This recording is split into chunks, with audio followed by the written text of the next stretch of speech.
Hello and welcome to episode 1.0 of the Entertainment Gig Podcast. I am Cleon. This week we interview Emmy Award-winning set decorator Regina Graves. We'll go into some news, let you know what's on top of all the charts this week, and get you set up for the week with what's coming out.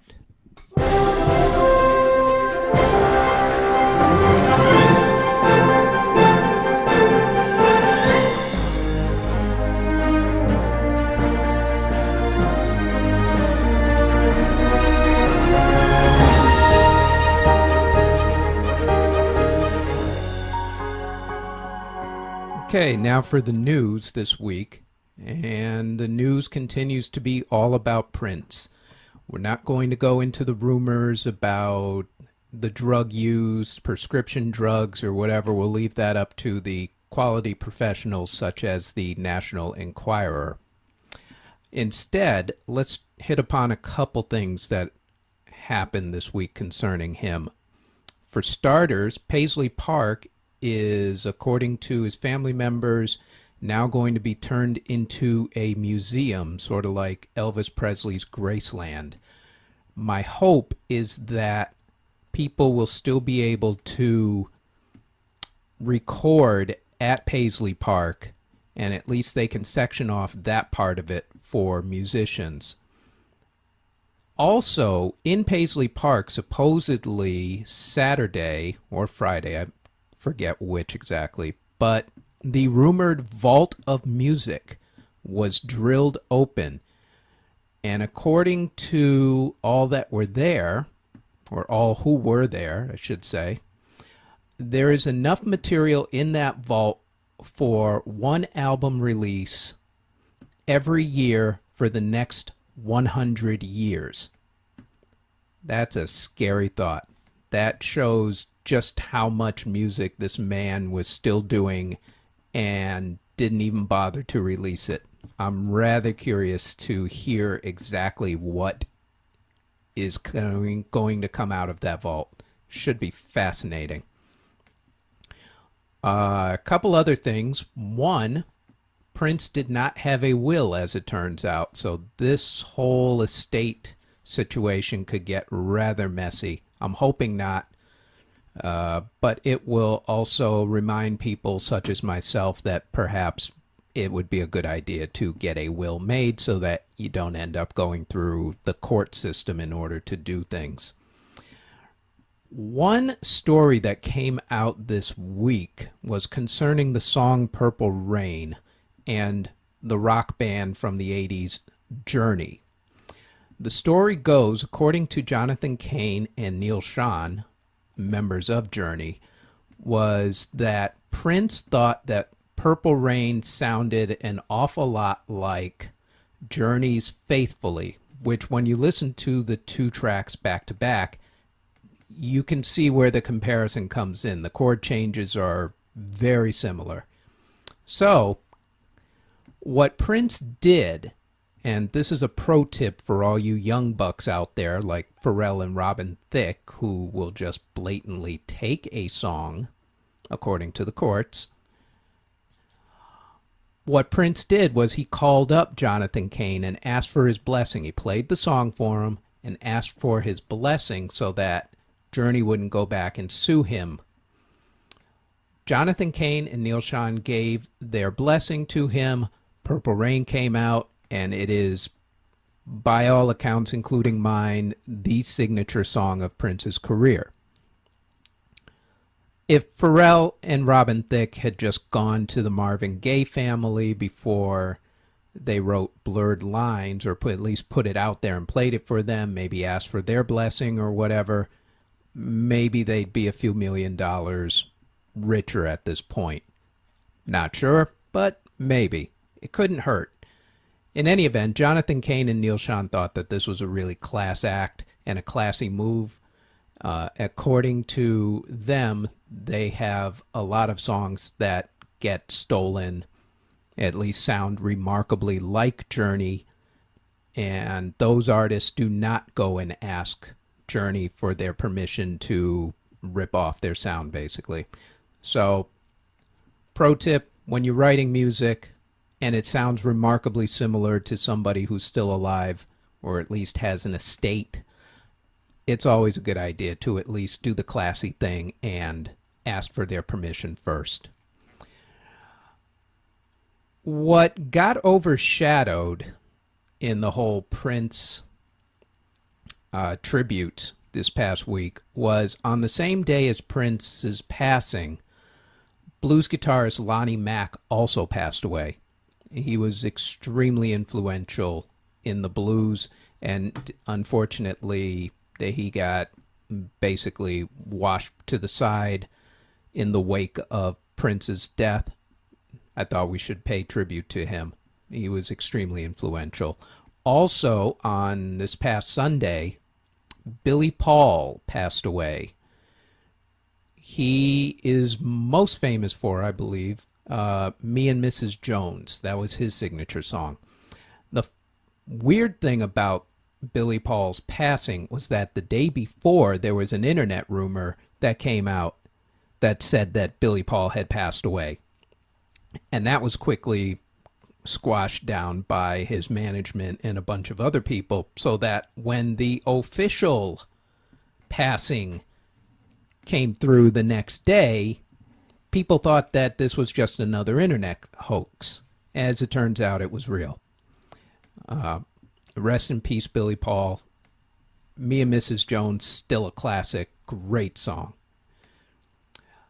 This week also, this past weekend, basically, was the release of Lemonade from Beyonce.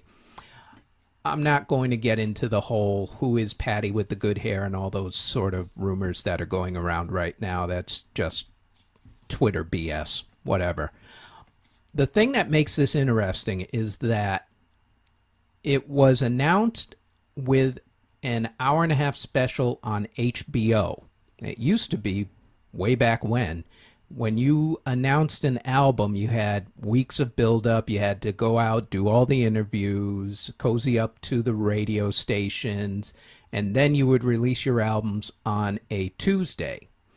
Now, depending on if you're a huge artist or not, you can, if you're a huge artist, not even bother with most of that. Put out a few things on social media, get people hyped up as to when the next thing is coming out, and then just as if out of the blue, boom, there it is. It's an interesting way of doing things. I'm not sure if it works for everybody, but for a few artists who are hot right now, it works out rather well. Beyonce will more than likely be the #1 album next week.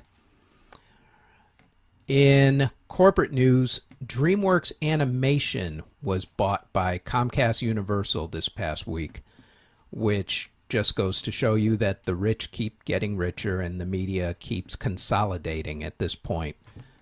I believe we are now down to maybe 5 major movie/media conglomerates, maybe 6, and that's about it. Not quite sure where this is going, but we'll see. Also of note, Core Media, who owns the American Idol franchise, filed for bankruptcy. According to the court documents, they owe $398 million, which is surprising considering that it wasn't that long ago that American Idol was the hot commodity out there with, of course, the TV show and the American Idol summer tour, plus the artists that they broke who are now huge, like Carrie Underwood and Kelly Clarkson, Adam Lambert, and a few others. This past year was the last year for American Idol. I'm not quite sure what Core Media is going to do next. But stay tuned. We'll try to keep you updated on that. And that is the news as far as that goes.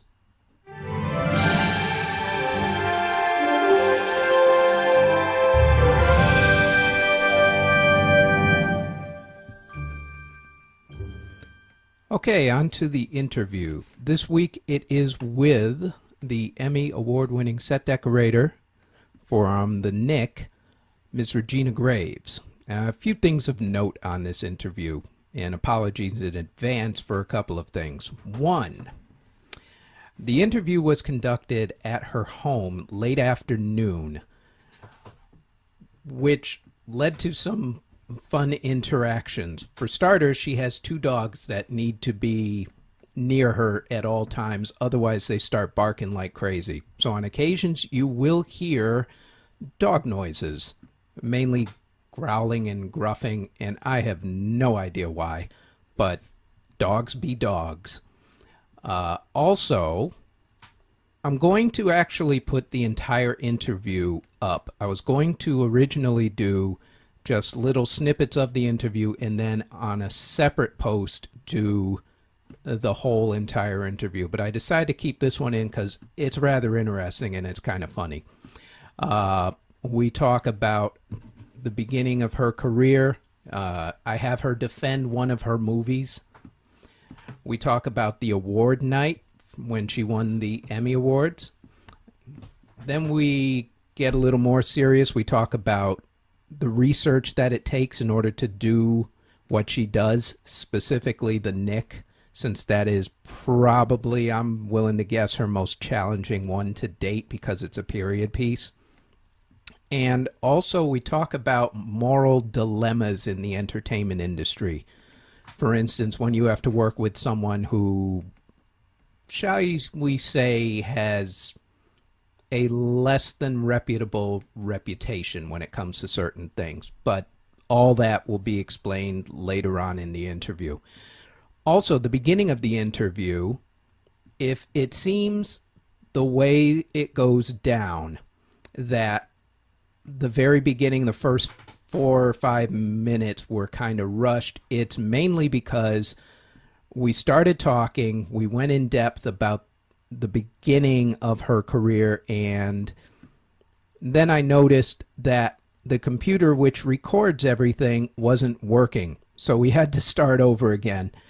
But we condensed it all down to a few minutes instead of the, I think it was the 5-minute mark that I noticed that the computer wasn't recording anything. Also, there will be a break in here because, well, dogs be dogs and dogs do things, so we had to stop for about a minute or so. But hopefully I'll cut it in a way that it's not going to be too noticeable. Also, there will be a cameo in the far-off distance in the voice from Regina's husband because we were trying to figure out a movie at that point. So, with that being said, here is the full interview with Emmy Award winner, Ms. Regina Graves. Start over.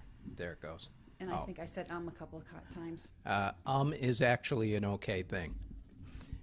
We'll actually just condense it down. You're from Jersey. I'm from Jersey. From Jersey. Kearney, New Jersey. Kearney, Hudson New County, Jersey. But born and raised in Harrison. In Harrison.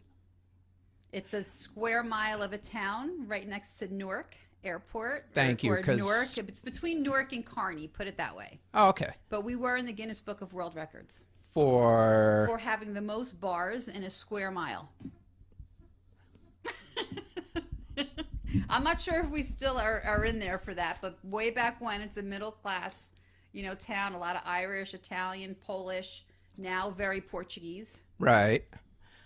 So, wait a second.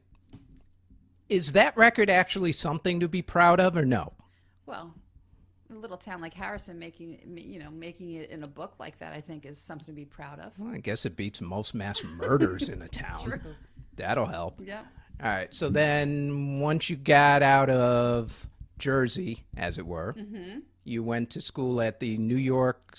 I went to school, New York School of Interior Design, right. But I would commute. I didn't, I was you stayed in Jersey. I was still living at home, and I would take the PATH train in, right, and commute back and forth. Right. And then you got a sales job, but is that the one at Eclectic? Yes. That is the one at Eclectic. That is the one at Eclectic. That's what started my career, basically. I was going to ask you how you got into this whole thing, and it was truly by accident. I had no when I was younger, I didn't think about becoming a set decorator. That Right. wasn't in my plans at all. I honestly didn't even know the position existed. Right. Even though I watched film and movies, it just didn't really hit me or make sense back then. Yeah, I don't think most people. You ask my yeah. mother what we do for a living, and she has no idea still. Even though she's been down here from Massachusetts, she still has no idea. She's walked around the place. She came down from my uncle's right around the time that my uncle Conrad was passing away. And I remember specifically her and my brother finally came into the office, and I had already been at state. I'm going to say, let's see, my uncle passed away about 3 years ago, so it would have been 2013. So I had already been at state about 13 years at that point. So for 13 years, they had no idea I even had a desk. They thought that I don't even know what they thought. They came in, they just went, "Is that a desk?" I said, "Yeah, Mom, that's my desk. I actually have one." Which was the funniest thing. And you still try to explain to them that things don't just magically appear on a sound stage. They kind of have to get there first. And it still goes over her head. So, yeah, hopefully she's happy. She knows I make money at least, so that's a thing. Good thing. Yeah, Definitely. she's not thrilled with the fact that I'm in New York, mind you, but yeah, No, my parents neither. really. Yeah, they feel the same way, even though it's just over the bridge. I've been to here. See, I'm only 2.5 hours away from Springfield, and she's still like, it's nuts. I don't know. It's like once you cross the border, that's it. They kind of swear you off for a while. Exactly. So how long were you at Eclectic for? I was at Eclectic for about 4.5 to 5 years. Okay. And then how did you end up doing this?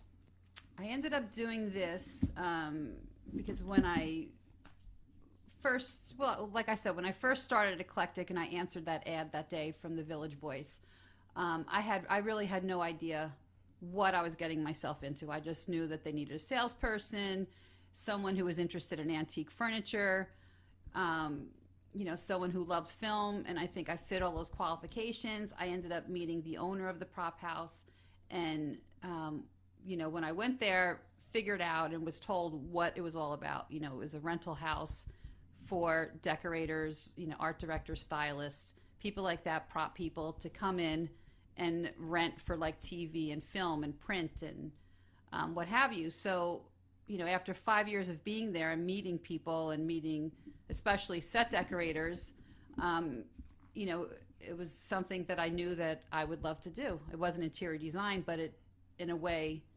it definitely relates to the whole interior design world and what I, thought I was going to do for the future. Right, exactly. Now, I get that all the time. And people, after all these years, they go, "You could be a set designer." I'm like, 8:30 to 5, Monday through Friday, weekends off. I kind of like my schedule the way it is. But I think I made the jump. There was someone who came in, an art director who would come in and do non-union music videos. And he basically... They do music videos? Wow, yeah. I know. I haven't seen a music video through the place in a long time. Well, now I'm just, telling you how old I am here. So I used to help a lot of people would come in, and I would have the same customers over and over again that would just deal with me. So there was this one in particular person who was art directing a lot of music videos and would talk to me when he came in, and he said, "Are you thinking about leaving here?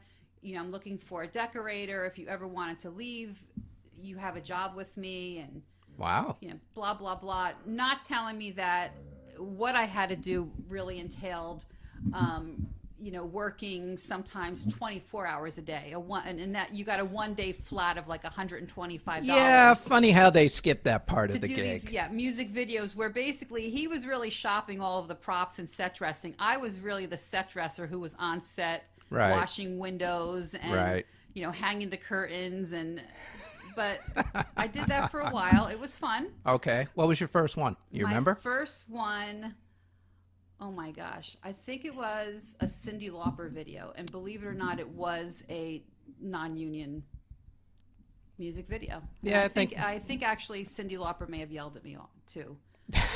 So yeah, it was exciting. Was she a diva? She wasn't a diva. I think I hung the curtain the wrong way, or I don't even know. I think I was up on a ladder and I was doing something, and she was basically telling me how she. Well, now you can shove that Emmy up her throat. Yeah, exactly. There you go. Say, see, You have to learn got somewhere. an Emmy. Ha! Everyone learns somewhere. Yeah, exactly. That's cool. Yeah. All right. So now I'm looking at your IMDb, which is scary because, let's see here. Your first thing, according to IMDb, your first thing is actually Love Is All There Is back in 1996. Do you even remember that one? I do remember that. And that was my first movie as a decorator. Right. And it was a union job, but that was my first set decorating job. I mean, I had jobs before that. I basically worked after the whole music video time that I had, which didn't last very long. It probably lasted maybe a year or something like that, or 6 months to a year, where I would do these music videos. And they weren't every day. It was definitely freelance and definitely, a couple of weeks in between doing them. Right. I decided to take the union test, which for Local 52, which I did. And I passed the test on the first try. First try. Which, from what I hear, is pretty hard to do. I was voted in on my first try. Nice. Now, mind you, I still know people who can't get through on that thing. Exactly. So, but the only hitch was I was in the union. I had my union card, but I was unemployed. And my name remained on the union availability list, no lie, for about 3 years before I got my first job.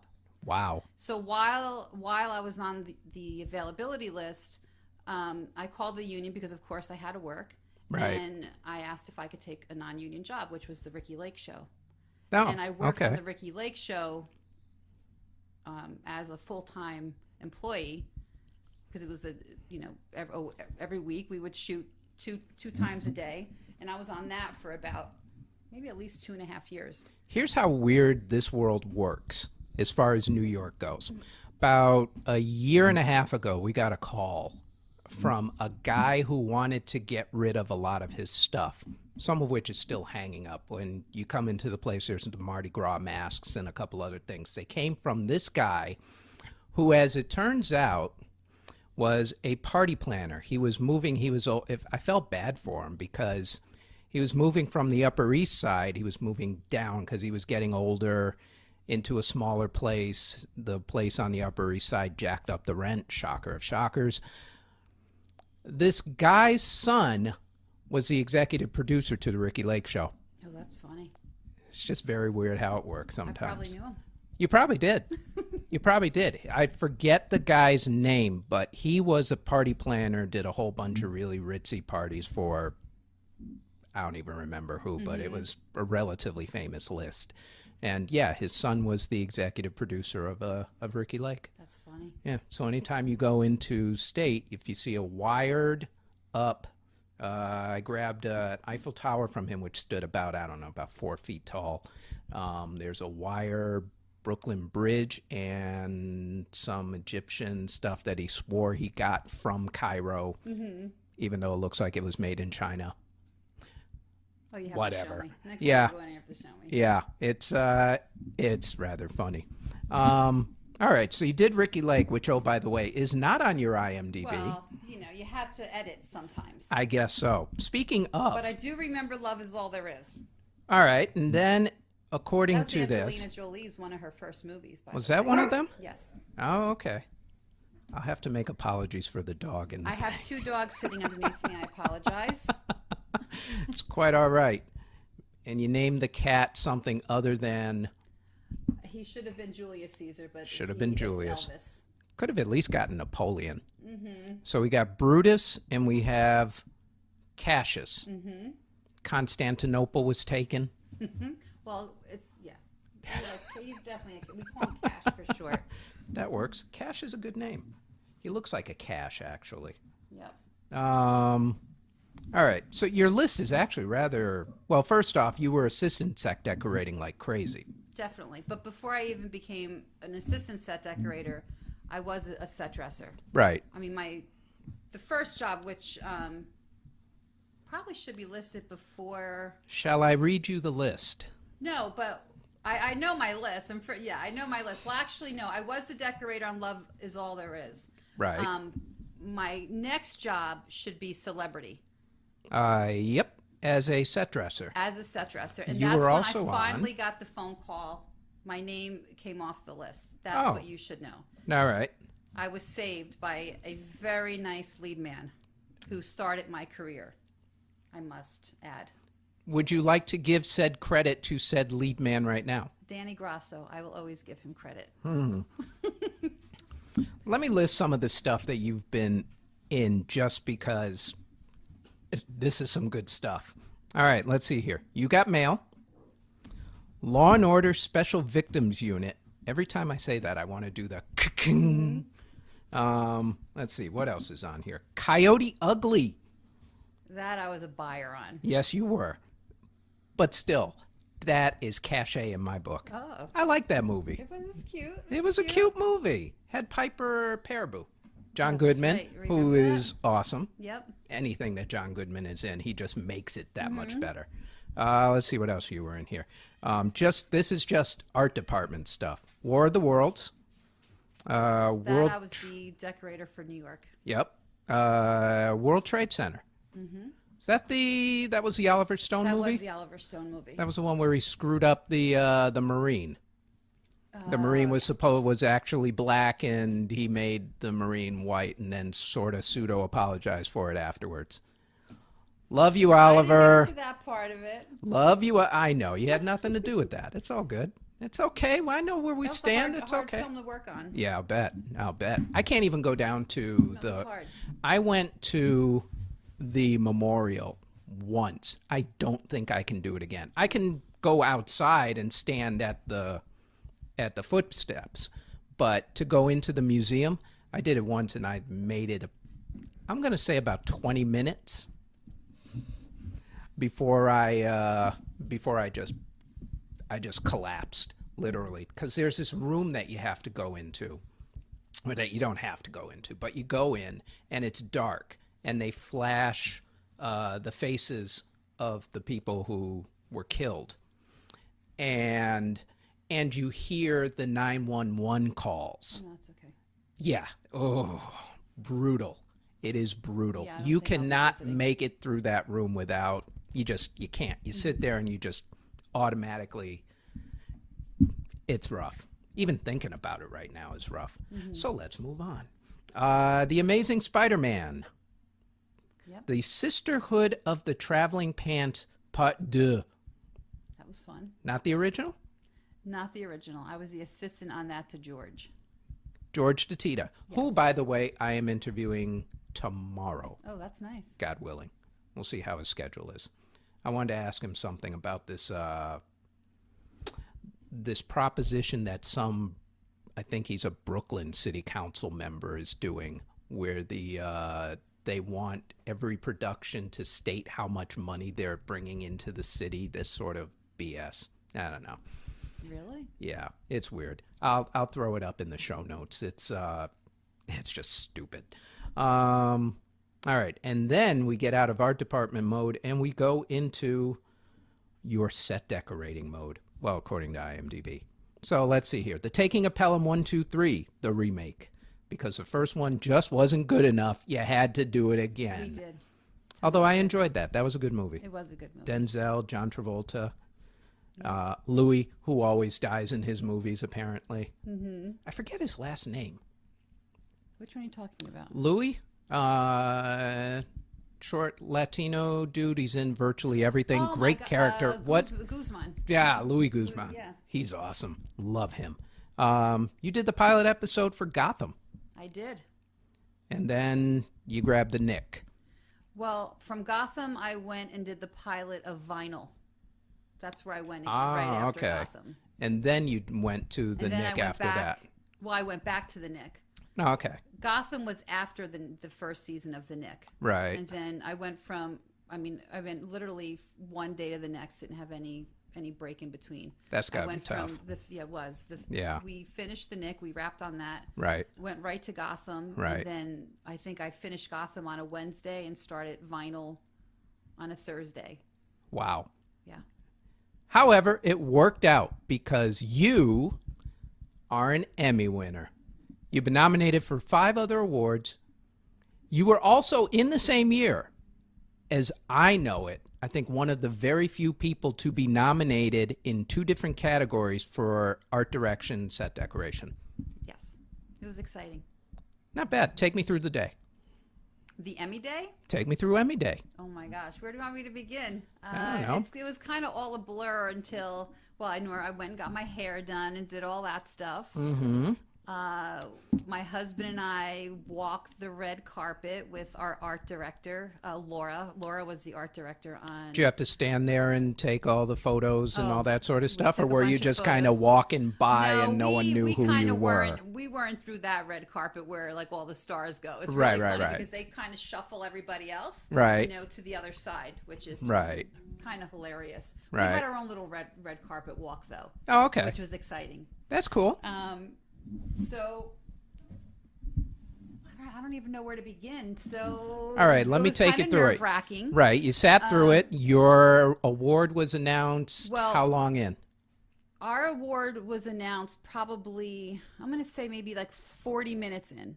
Okay. But preceding the award for the period film was I was also nominated for Gotham, the pilot of Gotham for Right. the fantasy period. Right, which you lost out Which to... we lost to Game of Thrones, which kind of... Shocker of shockers. Of course. And I love Game of Thrones, so it really wasn't that much of a heartbreak. But Right. it's still kind of... You remember what I told you before you left for the awards? I think you told me we were going to win. I told you were going to win. You did. And I even predicted which award you were going to win. You did. I did. Thank you. I didn't Thank you. believe you. Thank you. I know you didn't believe me. So you were I'll- giving me a whole bunch of shit Well, over let me it. tell you a funny story. So when when we didn't win Gotham, Right. I was kind of upset in a way where I think I was more embarrassed because my husband was posting photos to Instagram. Whoops. He doesn't have Facebook, so he was Instagramming photos of us and letting people know that we were at the Emmys. And Okay. when we didn't win the Gotham Award, of course, I turned to him and I think I cursed a little bit because I do use some swear words.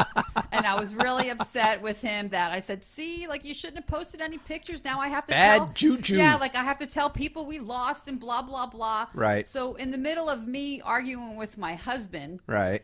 which for people that know us, they know that's normal for us. For me, I should say. 'Cause we're kind of like the Bickersons. Anyway, while I was arguing with him and taking everything out on my poor husband, they announced the award for the period Right. show, which I was nominated for the Knick. And all I heard was I just heard them say it's a tie. And they were, I think, That was really the first one in a while. It was really surprising that it was a tie between, Right. it was a tie for that category. Right. So the first group that they announced, they said, the team from Boardwalk Empire. So Right. then I really laid it into my husband. I was like, see, now, because I know For the we record, didn't that's win, Carol and- Silverman. Yep, Carol Silverman. Right. And I think Who also didn't think that she was going to win the award, Again. even though she had now won it 4 times in a row. Yep. Yeah. Well, that show's hard to beat. This is very true. But while I was arguing, my husband noticed that the cameras were rolling their way to where I and myself and Howard, my production designer, were sitting because we were sitting together. Right. So, and I was oblivious to it because I was just yelling that, oh, how embarrassing and blah blah blah. And my husband's like, Regina, you won. You won. While the camera's on me, I think I might have said the F word or something. Then, before you know what we hear. And the team from the Knick and everyone, we all just kind of jumped up in the air. Or I should say, Howard jumped one way and started, hugging and Right. kissing his boyfriend. And then my Right. husband was jumping up in the air and he was like looking the other way. So I was kind of sitting by myself at that moment, exciting moment. Did you even believe that you had actually won?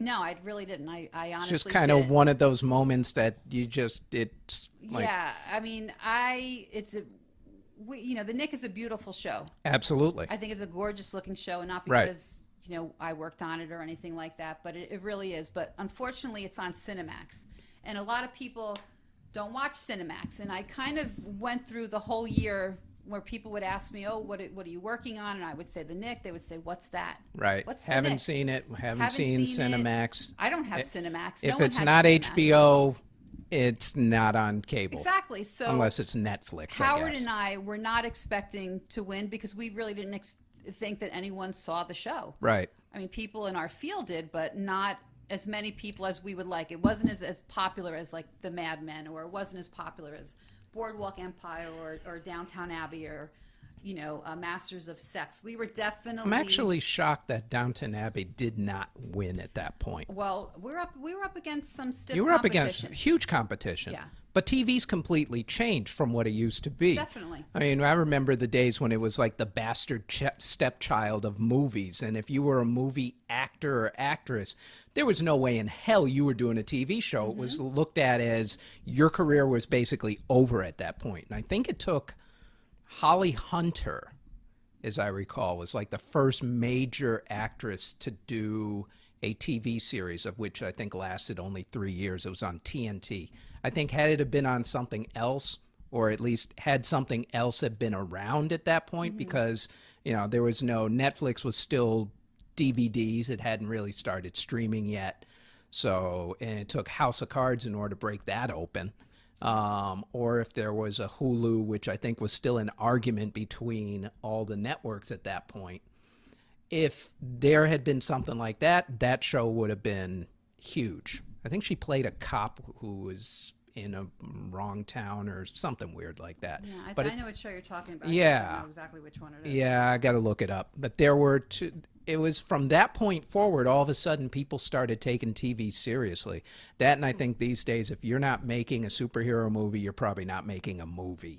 You're right. Unfortunately. You're right. So you're still sitting there in disbelief. Yes. Finally, you get up. You go. They give you, what do they give you, 30 seconds or 45 now? I think they gave around 45 seconds, but I don't know. I just remember getting on stage. Howard Cummings, our production designer, he basically took the mic and talked, and all I remember is like, seeing all these actors and people staring at me, and I was a nervous wreck. I think I was shaking. And I remember Howard, because Howard was like elated, and he was just going on and on and on and thanking everybody, and I just remember like looking at the prompter, seeing like hurry up, hurry up, hurry up, hurry up, and then finally like they started playing the music to get him off the stage. When they're playing the music, you know what? You had to leave. You had to go. They were going to pull him off with like the stick or something. I think the perfect way to do that is the way Cuba Gooding Jr. did it when he won for Jerry Maguire, and just basically talk above the music and make it like a big end speech. Perfect way to go out. I think Howard was talking above it because he was just so happy. As well he should be. Yeah, it was. You guys will probably win again this year.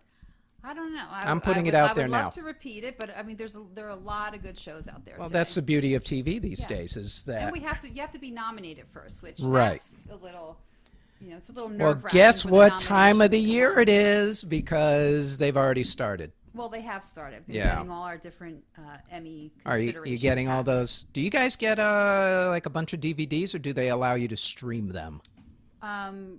HBO sent, or the Emmy actually sent a Comcast streaming device. Oh, okay. But we still get the DVDs. I've been getting DVDs from all the different networks right. of all their shows, which are pretty great. That's cool. Do you get just episodes, or do you get full seasons? Full seasons. Sweet. Nice. Well, it's not like you're going to rent them out to anybody. Yeah, but that would be illegal. They mark your name on them, so you can't right. really show anybody else. No, that's all right. I'm not asking. Yeah. But if you have no, I'm just kidding. All right. So once the 45 seconds is done and they're yanking you off the stage, because it's the Creative Arts Emmy, so who gives a damn? It's not like you're Angelina or anybody. Exactly. What happens next? Well, it's a really long process, which it's like it's kind of surreal. You go backstage, then there's another microphone. There's all these different stations. Right. There's another microphone where I finally got to speak that they show. Oh, good. So I finally got to thank, like, of course, like my crew and people Right. that I really needed to thank who worked their butts off for the show. Which Right. it was nice because they give whoever or if the designer forgot somebody, you get to say thank you and Right. everything else. Then you go to another little section or little media place where they start asking you about, your likes and dislikes. It's like a whole press, It's a press scrum. It definitely is. And then Right. you have all along you have like someone leading you around to all these different places. Then if I remember correctly, the next place was we met up with the publicist from the Knick, who basically said, they pulled us aside and said, "Oh, Hollywood Reporter wants you downstairs in their green room." Wow. Which was pretty impressive. That's pretty Howard, cool. Yeah, Howard and I went down there and we took a whole big, then there was like cameras flashing and people Right. interviewing you. Right. Which I let, Howard do all the talking. I was just smiling and holding my Emmy up, and you have to do all these different poses and stuff like that. Right. And then it was like you go into another room and take a whole bunch of pictures. But all along this whole time, you're holding they only give you one Emmy, and it's the one that they That's the prototype one? exactly. It's like Okay. a prototype or something that you Right. use. You don't have your Emmy yet. Okay. And finally, after all of this, which to me it felt like it took an hour, which it probably only took 10 minutes. I mean, now in my mind it feels like it was that night. It felt like it was just never ending. Right. You finally go to this really cool room where you walk in and there's these two women sitting at a counter, and you see just like the shelves of all the Emmys on the shelves, which Wow. was pretty cool. And Did you snap a photo?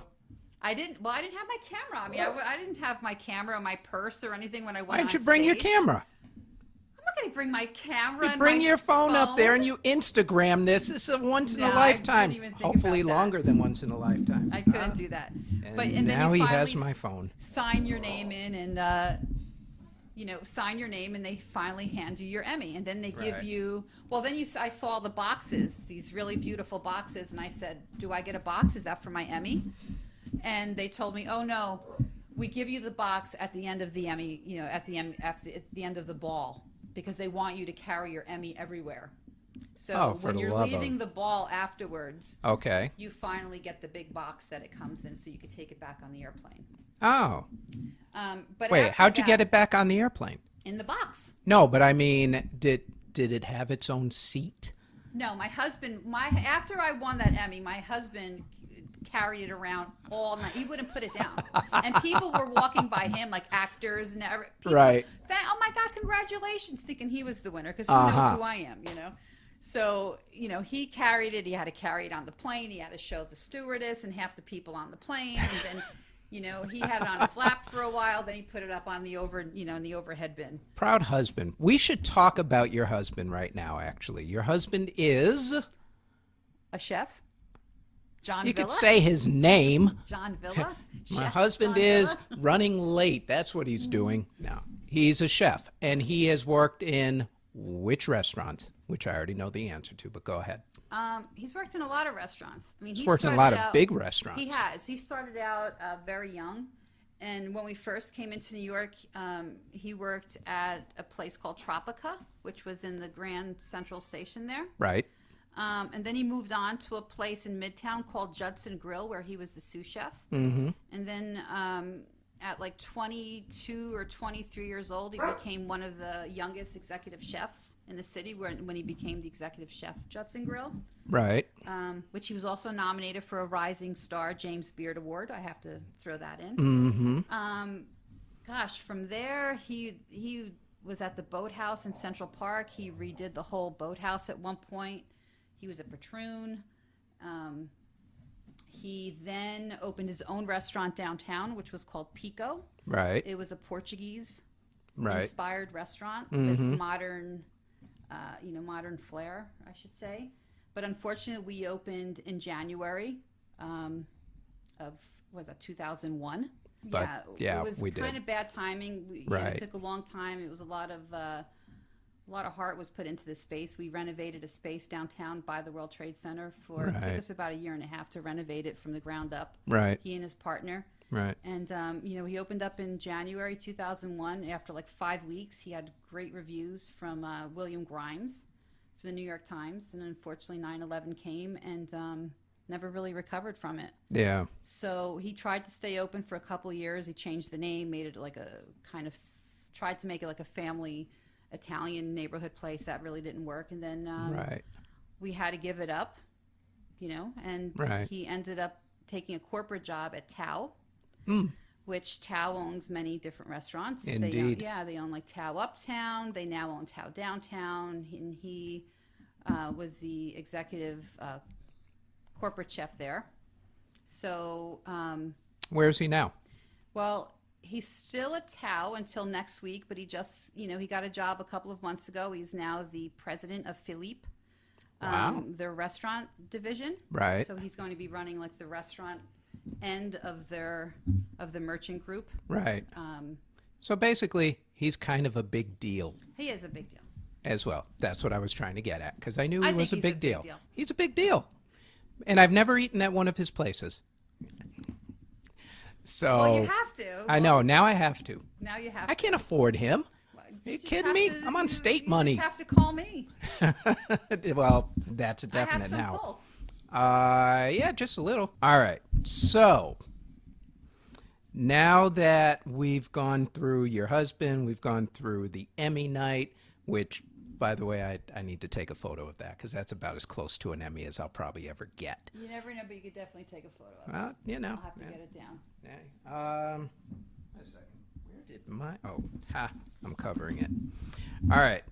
So now there is one thing I wanted to talk to you about that is on your IMDb that I feel you need to defend. Okay. And I've kidded you about this before. But for the record, you need to defend this one.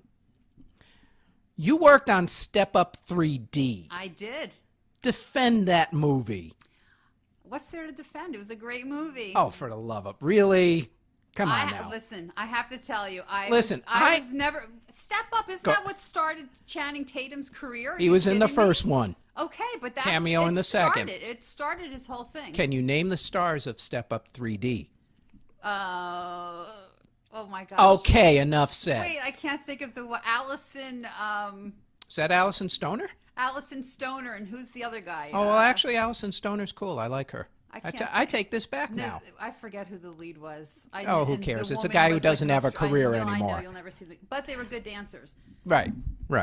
Okay. It was a fun movie, and I have to tell you, Plot line a little thin. the plot line is a little thin, but we did some amazing sets on that film. I have to tell you. I Did remember. You ever watch the film? I have watched the film, which is why I want you to defend it. Only because I teased you throughout the entire thing, and I remember the scene. Well, I remember the set that you did because I was helping you with that one, and it was the one that had the huge speakers, and you had this huge. It was like a warehouse thing. We built into a warehouse down Right. on Water Street in Greenpoint. Mm-hmm. And I mean, it was like where all of these dancers kind of lived.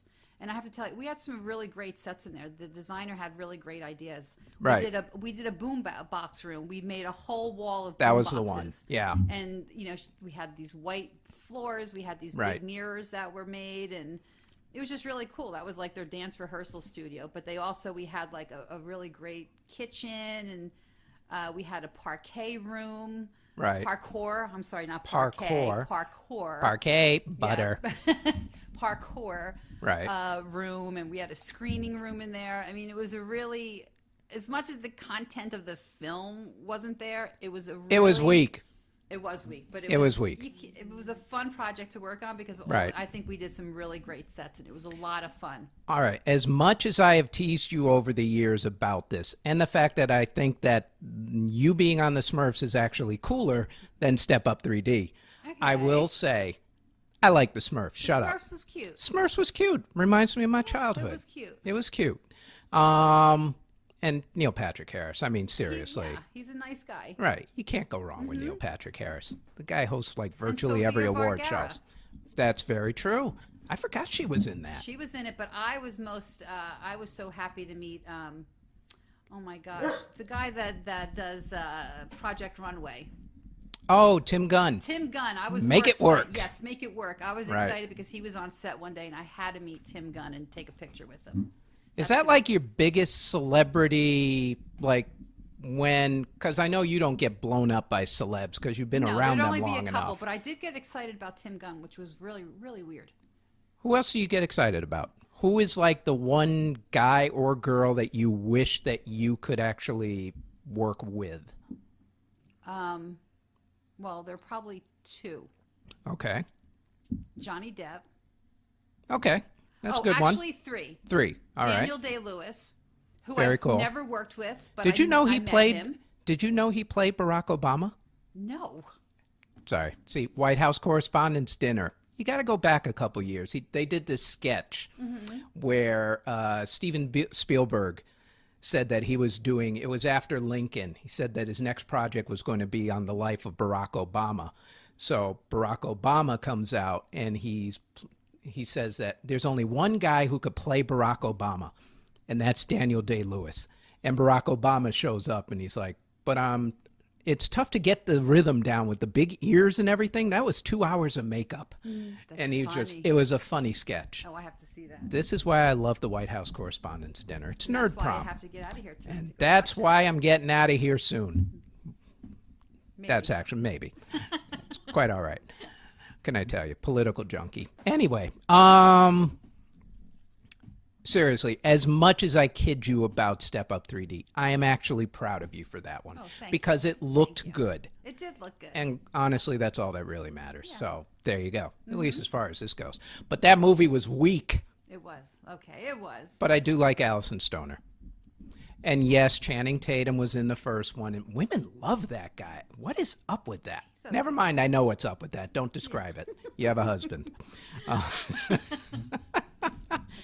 All right. So now we've sort of gone over the Knick. But you working on the Knick brings me to something that I really wanted to talk to you about, which was research. And the importance of research when it comes to set decorating or art direction. Tell me what it takes to do something like the Knick. Where does your day go? What's the process in actually doing a show like the Knick?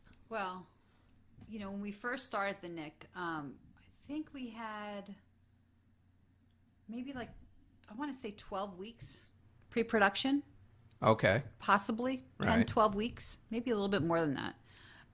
But we did tons and tons of research on that because, it's turn of the century. It's all these different medical equipment, hospitals, anything you could possibly think of, bordellos, rich people's houses, tenement apartments.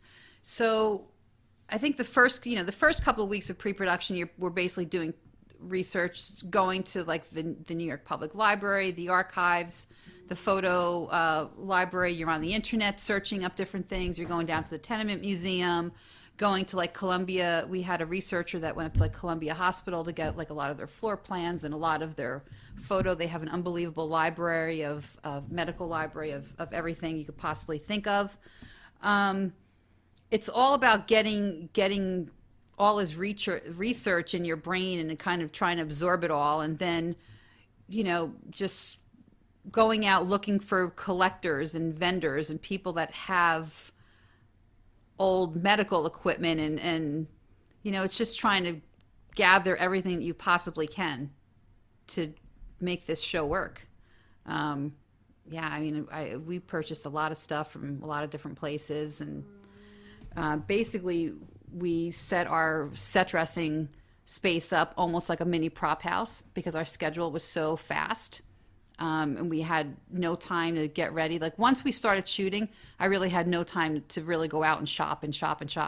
So we did some shopping trips before the show started. I went up to Brimfield. I did a whole shopping excursion down to Virginia, which was pretty cool. I went out to California. I did all the New York prop houses. And we basically accumulated all of this stuff and kind of stockpiled it and used our space as a prop house and just pulled from everything that we bought. Because like I said, once we started shooting, there was really no time to go out and get certain things. Right. Sometimes you had to, there were little things, but some of the big sets that we did, there was no time. Right. But research, is a really big part, and the internet helps. I feel bad for people back in the day, like you're interviewing George tomorrow, like his father, how they did period films. They would probably go to the library and you'd look through encyclopedias or the index cards. Yeah, index cards, and going to look at the different slides and stuff like that. And I mean, I think we have it a lot easier than people did way back when. Do you think that the technology has actually helped you or hurt you? And by hurt, I mean make people lazier. Well, in some aspects, it might make you a little bit lazier. I mean, but everything isn't at your fingertips. I mean, you have to really, to be good at what you do, you have to really go out and be like a searcher, almost like you have to go out and find things. Right. Because you never know what you're going to find. That's how I always feel. Well, and I like just like going through stuff. I mean, I love going to places and just finding like the best thing underneath a pile of, stuff or crap is what I call it, because you never know what you're going to find. Well, I like digging and excavating and stuff like that. This is why I respect you as a set decorator so much, and why you and I have basically remained friends for the last well, that's good to know. 17 years or so at this point. It's because a lot of set decorators, I'll just speak for myself, not for anybody else at State or State in general, but a lot of set decorators I've noticed rely on prop houses to do a lot of the research for them. Mm-hmm. There was one set decorator who I will not mention at this moment who called in and had us look for something from 1980s, or actually no, they showed up and they were going through Walkmans, and they look at the Walkman and they go, "Do you think that this is actually from the 80s?" And I'm going, you get paid to know this. It's not my job to tell you how to do this. So it's just one of those weird things, or people who walk in who who have been in the business forever and a day, who still don't know what a construction barricade is. It's crazy. It's a little disconcerting after a while. To be good at our job, I mean, you have to know what you're doing, and you have to know the different periods of things. And I know it's some people don't have a design background or a design history background, but I mean, turn of the century, I carried around when on my shopping trip down to Virginia, I had an old 1898 reproduction Sears robot catalog for just household goods, because I would second guess myself. Were there toasters back there? Back then did they what did they look like, or an iron or whatever? And if you have to, I know it takes some time, but you flip the pages and you're like, oh look, there it is right there, or it gives you such an idea of or what the furniture was, or just all of that. I mean, I had people that would shop for me that didn't know periods. They thought like something was French, and thought like, oh yeah, it's French, so it must be 1700. But actually, what they were bringing me was like a reproduction, French provincial piece from 1960. Right.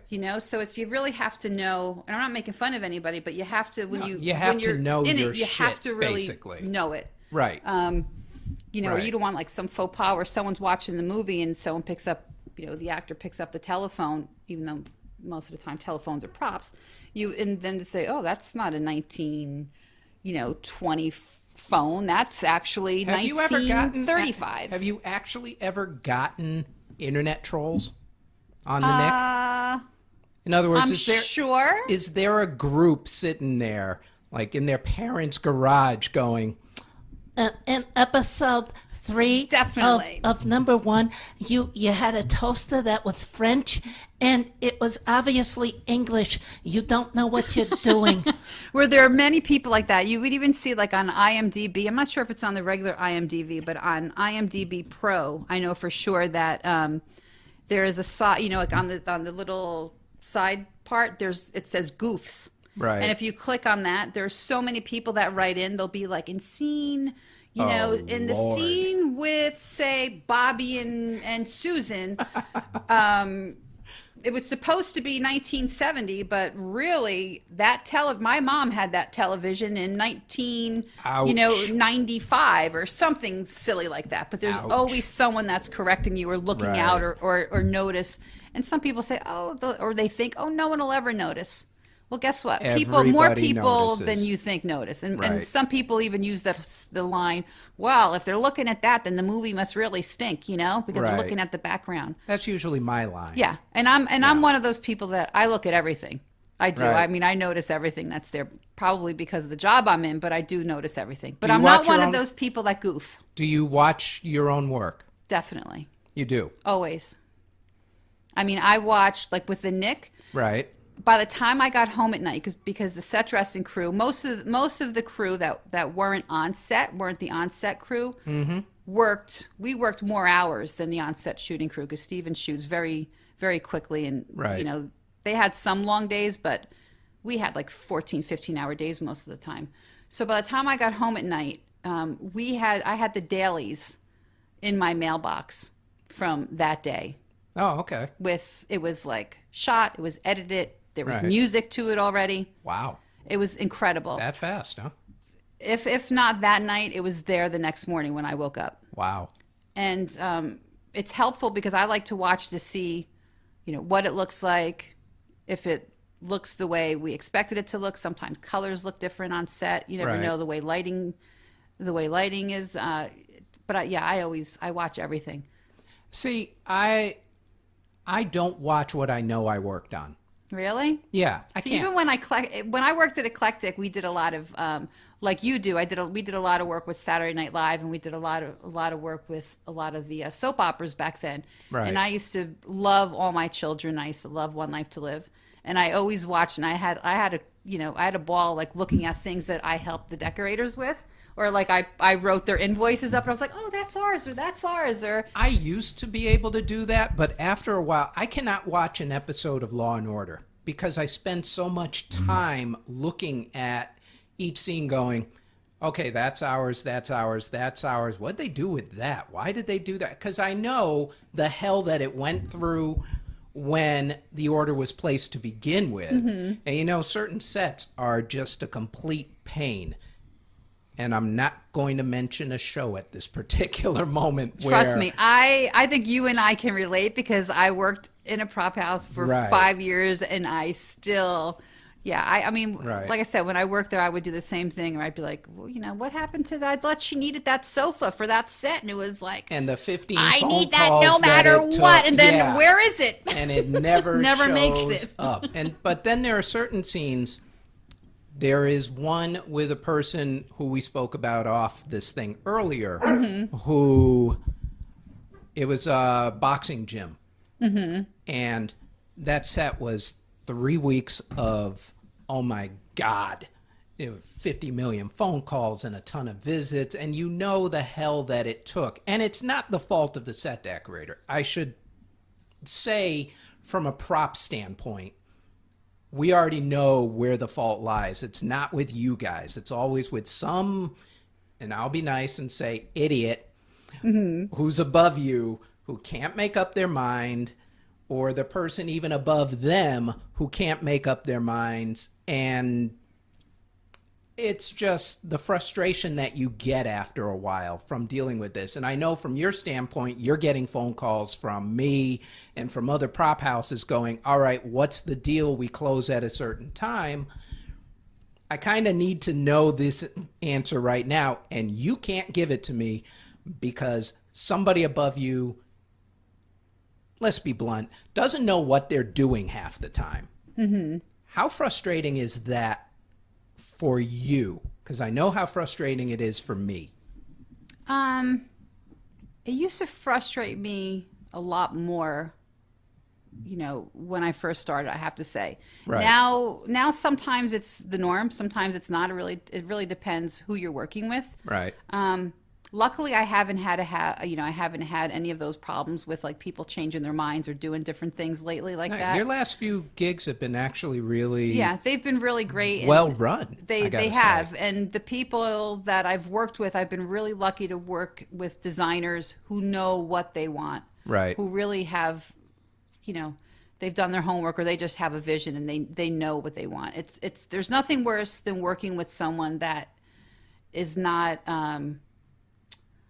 100% with, or secure with what they're thinking, or always, nervous about what someone else is going to think, or is this the right thing, or blah, blah, blah. Right. But sometimes it is like, sometimes it's beyond even like the designer's control of changing something. It might be someone else, the DP or like the director or someone that wants something, or the writer rewrites something at the last moment and you need to change something. Right. But it does get frustrating, especially when you think you're done with something. Or you dress something and it looks great, and then all of a sudden, oh no, we need this, and this, and we're moving this, and we had to change a thought, and now this is too nice, it looks too nice, or whatever, it doesn't look nice enough, or we weren't going to see that part of the room or back there, and we need to dress that whole room or something. Right. So you always have that, and and that's usually when my mood turns south. Yes, because especially during the summertime when all hell in the industry breaks loose and you've got like 30 different things going on, and that's just union stuff, because where we're dealing with is not just union TV or movies. You also have, on occasions, theater, commercials, fashion. You know the routine. Your stylists, everyone coming in. Everyone comes in. And summer through, I would say, winter these days, it's just a madhouse where you've called up on occasions, and I've gotten your attitude. Oh yeah, hell yeah. I've gotten that Cleon attitude. But it's not to be taken as it's not personal. It's I have 0.02 seconds to talk. What do you need? That kind of thing. Yeah. And because you're getting it from all sides, and people want you to, can you send me a photo? Yeah, I know everyone. I know. I'm so glad that when I was at Eclectic, that wasn't all. We didn't have that. I mean, we didn't even have things inventoried. What I used to do, the funny thing was, if we faxed a picture, and it was usually a big blur, the decorator or whoever would say, could you sketch something? I would actually sketch drawings for people, like a little, it was like a little Thankfully, we haven't sketch. taken it that far. Well, I'm telling you, this was, 20 years, 30 years ago. I don't even know how many years at ago. This point. Yeah. Almost close to. Yeah. But that's what we used to do. So I'm so glad. And I'm not to say that I'm not one that doesn't call up and say, could you send me a picture? Because I know I do. I'm guilty also. But well, if I it's know an people emergency, that want every like now and then, everything that's sent okay. a photo of. But right. Now, there is one subject, and here's why I'm going to bring this up. Mm-hmm. We had an issue. Well, it's not an issue, but we took a job, I'm going to say about 3 weeks ago. Thankfully, it was not me, because I've done some soul searching on this issue. Mm-hmm. Because I've heard two different sides to the same thing. I'll explain. Okay. We took a job from a production company that said that they wanted flags and flagpoles, like a bunch of them. And they were going to, I forget, they made up a name of some sort. Come to find out that what we were doing was background for a Donald Trump rally. Now. I'm just nodding my head. Right. Yeah, exactly. Now, this was not my job. And here's where the soul searching comes in. This is the moral dilemma, as I like to call it. Okay. Because the first instinct that I came up with when I heard about this, because it was long after the fact, was I probably would have told them we don't have the flags. However, someone eloquently brought up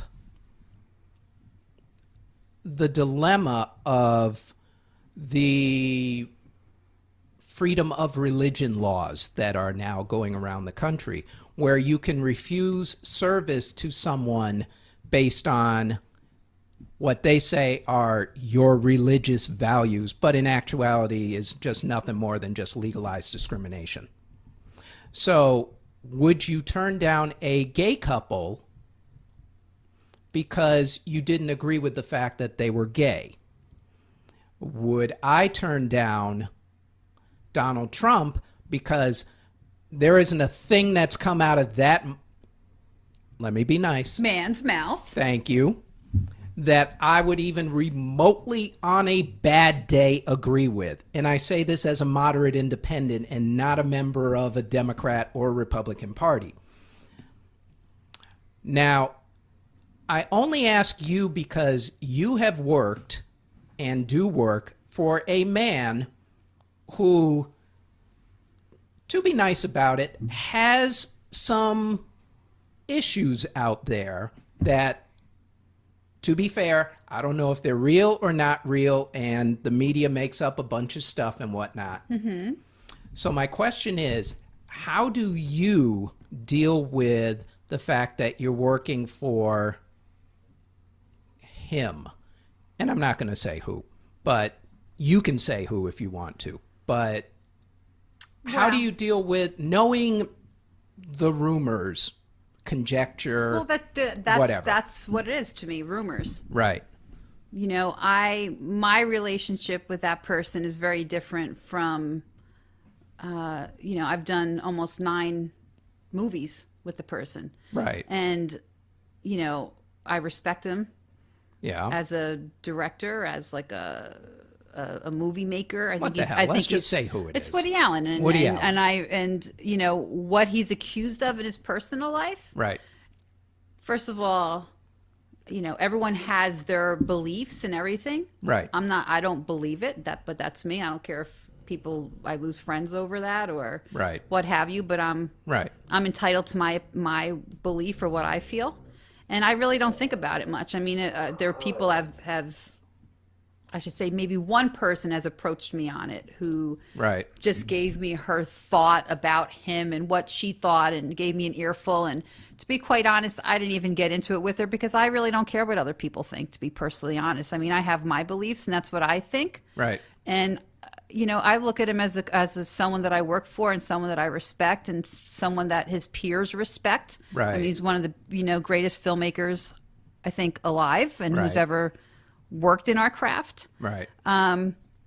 So for me, I don't really have a moral issue working at all. I don't even think about it, to be quite honest. Right. I don't even see him in that way. Well, because all of us in the industry go through these little moral dilemmas every now and then. You get people who can't stand Walmart who end up taking a job that, as it Yeah. turns out, is for Walmart. People who can't stand reality shows and know the tricks that reality shows do in order to manipulate or whatever end up, like us, taking jobs, knowing full well that what they're doing. Now, in that, for me, like I would definitely like working for him. I have no problem whatsoever because I know what my feelings are about it. Right. For me, it's more, I think, about the context. Like if I was offered a film or a TV show or a commercial where I read the script or something and it just didn't sit well with me or Right. or it was about or, you know, portrayed something in a different light than how I felt, or if I was really strongly against it, then I would probably pass. I would just not Right. do it. Have you ever actually done that? Yes, I'm not going to say the project, but I read a script about 3 years ago that someone sent me and wanted me to decorate, and I just thought it was the most vulgar, disgusting, one of the most scripts I've ever read in my life. I don't know if it's because I'm getting old or I think I'm a prima donna or something, but I told the designer that I was busy and I couldn't do it. And the funny thing is that about a year later after the movie came out, another friend of So mine... it did come out. It did come out, yeah. And Okay. it was actually a pretty big hit. And Really? I think I tried to watch a little bit of it, but the way it was written in the script was just so kind of gross. I don't even think I got through it. I was like, I'm too Was it old. one of those torture porn movies? No, I'll tell you when when it goes off, but Ah. I'll let you know. But it was that, yeah. But I'm saying if there was something that was totally against my religious beliefs, or if someone was making fun of something, or like I said, I'd have to read the context of it, and then I would probably, Right.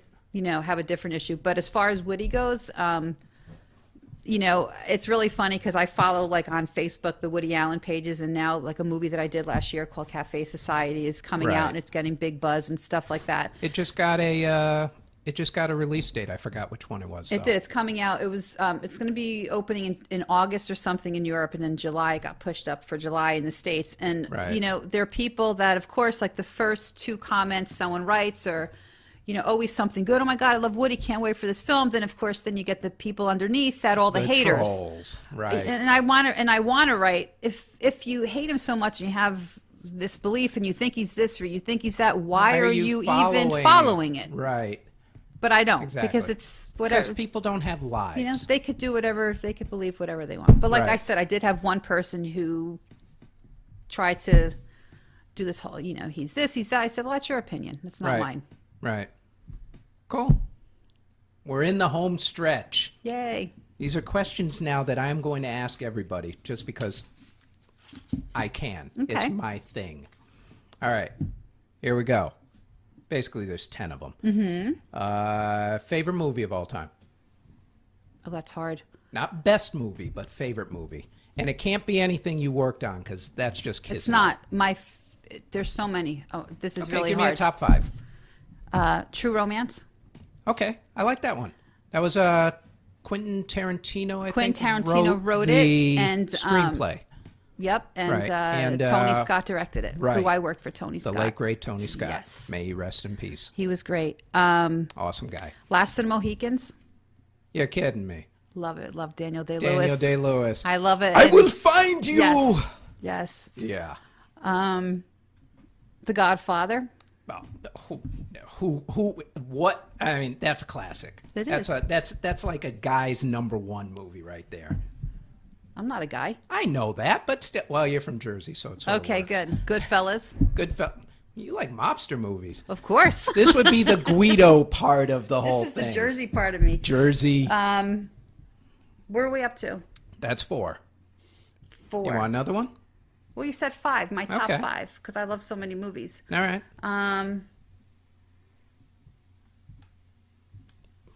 Giant. Ooh, going old school. Well, that's James Dean. James Dean, Elizabeth Taylor, Rock Hudson. Rock Hudson. There Dennis was a Hopper. story. Dennis Hopper. I forgot Dennis Hopper was He in played that. the son. Right. I completely forgot that. It's a Yeah. classic movie. Love that movie. Yep. Favorite TV show? Don't say the Knick. My favorite TV show Right. of all That's on- time or right now? Both. All time, probably. Oh my gosh, that's hard too. That's on right now is Game of Thrones. Okay. And that from the past, 6 Feet Under. That's a good one. And Although I hated the ending. uh, That was so sad. I It showed know, how but it everybody had to died end. at the end. I'm like, oh, come on. Really? I don't need to know that. but still, and Sons of Anarchy. Classic. Sons, yeah. Classic. Linda, who works, who when you call in, answers the phones. She chases everybody for product and whatnot. That's like her thing. Loves Sons of Anarchy. Did you watch it? I do not. Well, you have to. It's not my thing. It's over with now, though, right? It is. Yeah. Yes, I still have withdrawals.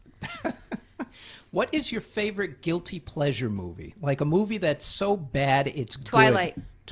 Really? Mm-hmm. Oh, dear Lord. Okay. How about TV?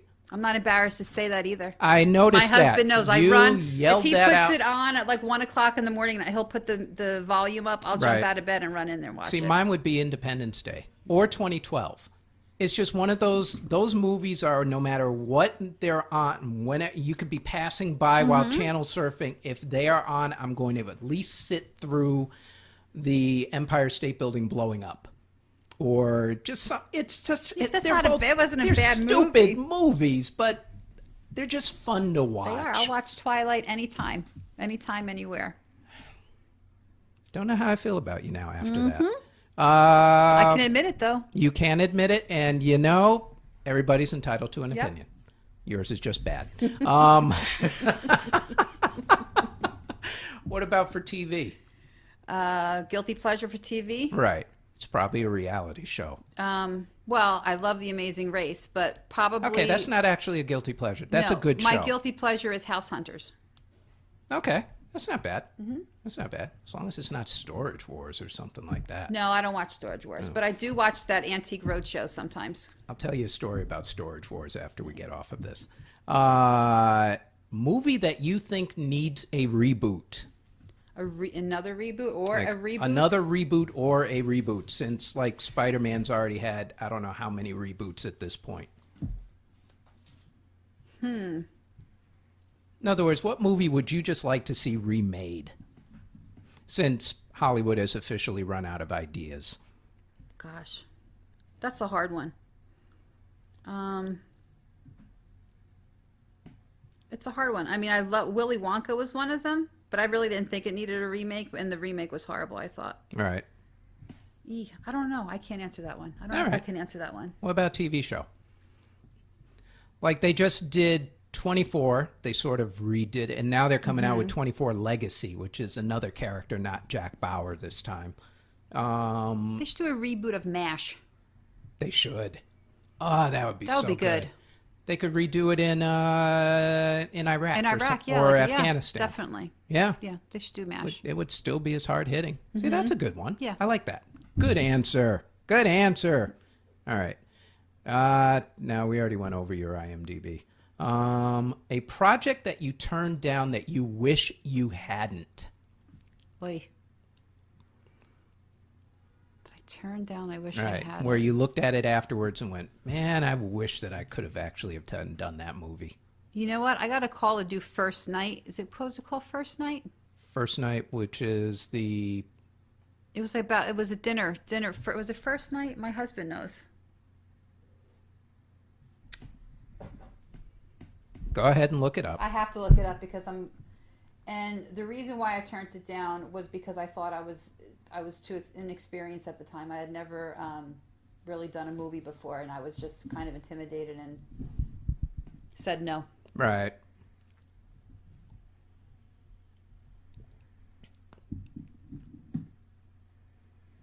This dead air is making for great radio, by the way.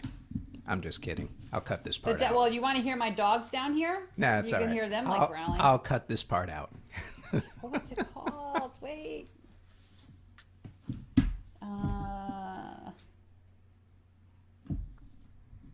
You got to cut it and go back because I got to figure out what it was. No big. First Night, you said? No, it's not First Night. John, what was that movie that I turned down? You're not going to put that on, right? You'll cut it out. I'm not putting that on. Huh? Big Night. Big Night. He remembers. What was Big Night? John, what was that about again? Yeah, it was about they're opening a restaurant. They opened up a whole restaurant with Oh, was right. Stanley Tucci. Tucci, yes. Right. The producer called me. They were looking for somebody. All right. I forgot about that one. Yeah. I watched the You decorator. turned down Big Night? Yeah, I got a phone call from one of the UPM about that. Wow. Okay. How about... Wait, I want to see who decorated. I forgot who ended up decorating that. She'd be like, you didn't get that. I wouldn't even ask you if you could have done a better job. Oh. Ha! Yeah, well... Okay. Like I said, I didn't have the confidence Okay. to do it. I didn't think I was ready.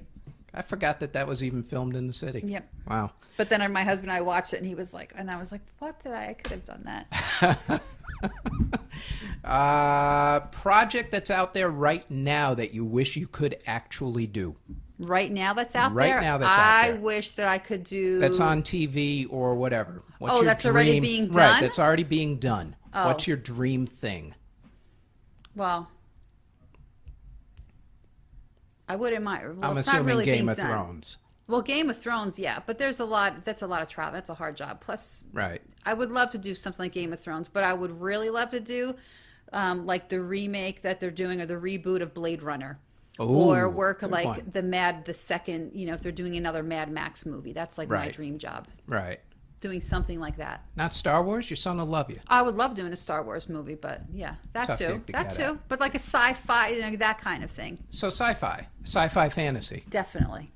They don't film those in New York. I know, that's the problem. That's an issue. And Somebody's gotta mostly, get on that. they don't really get New York decorators out there to do it I either. noticed that. I noticed that. Daytime Emmys were actually given out yesterday. I don't think there was a single New Yorker That did anything? that got anything or was even nominated this wow. year.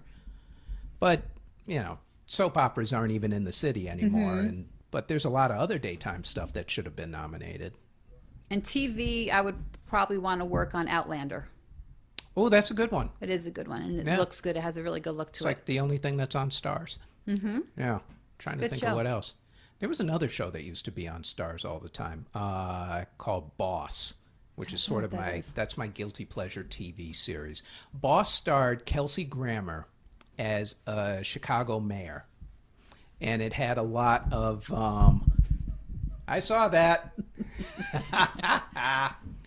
It had a lot of Shakespeare in it. It was almost like King Lear if King Lear were a Chicago mayor. Great series.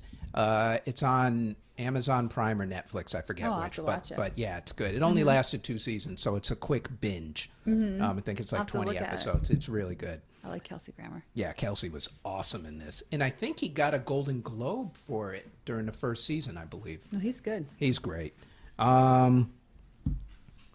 Here's something I already know the answer to, but I'm asking it anyway. If you were not doing this job, i.e. set decorating, what would you do?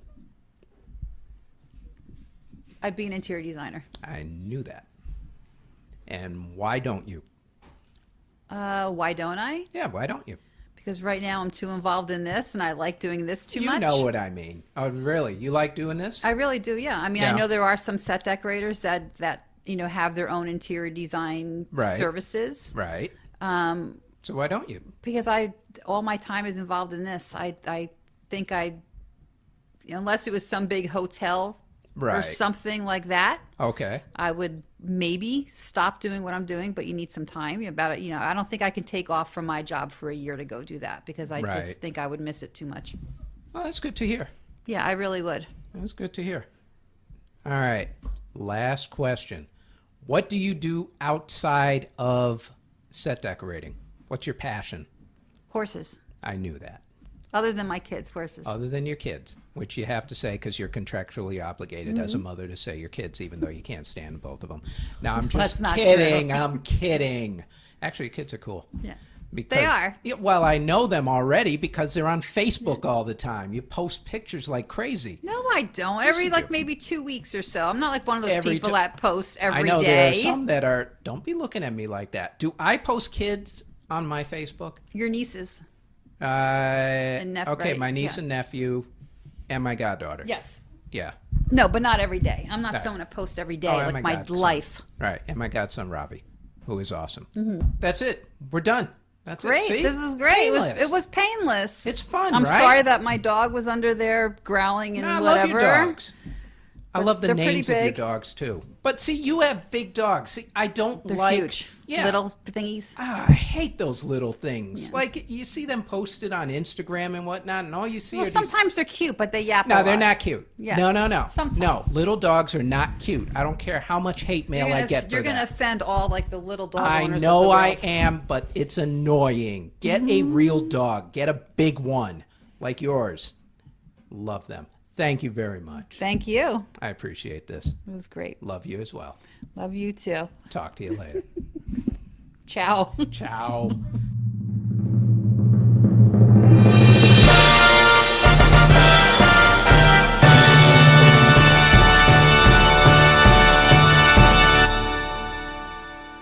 That was a fun interview.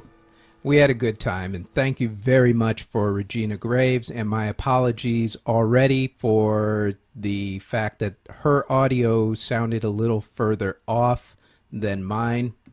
That's mainly because I was right on top of the microphone and she was further back.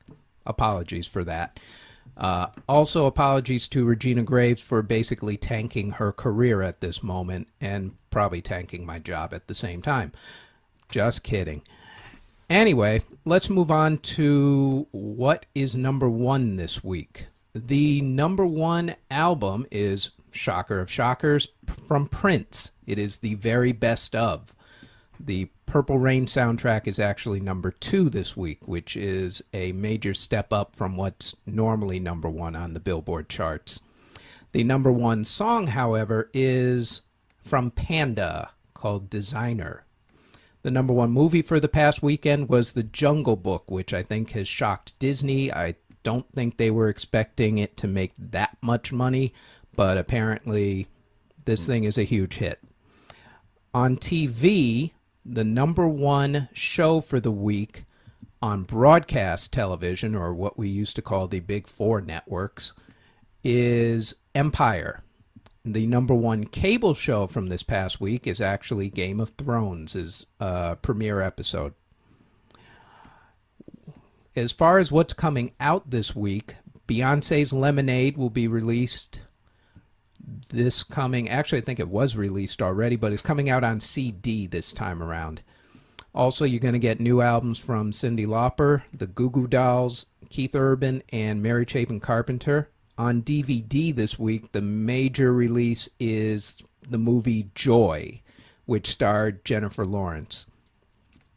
As far as Netflix goes, they have the second season of Grace and Frankie.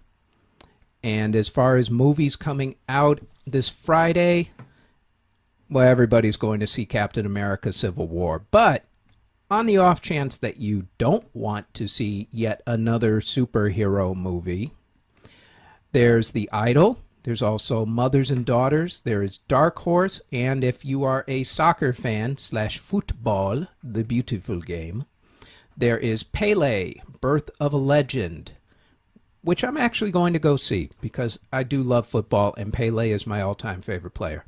And that's it as far as what's coming out.